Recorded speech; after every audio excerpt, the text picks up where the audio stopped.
In today's video, I'm going to teach you how to create a project in Asana. We'll go through this step by step so that by the end, you'll have a brand new project set up and ready for your team to use.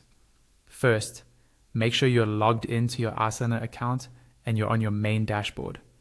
This is usually the page you see right after you sign in, where you can view your existing projects and tasks. Take a look toward the top left corner of the screen.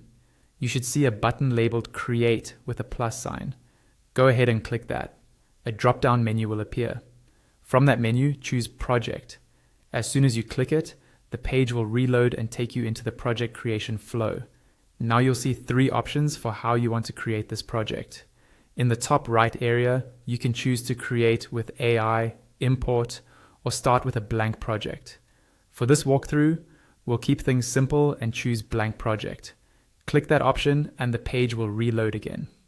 Next, you'll give your project a name.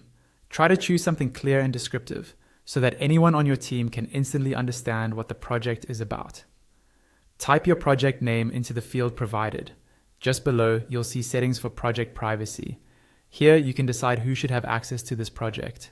You might keep it private to you, share it with a specific team, or make it visible to your entire organization, depending on how you work. Once you've set the privacy the way you want it, click Continue. The page will reload once more. Now Asana will ask you to choose the views you want for your project.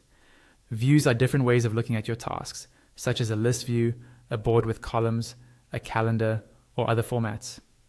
Think about how your team prefers to manage work. For example, if you like a simple to-do list, choose the list view. If you work in stages like to do, in progress, and done, a board view might be best.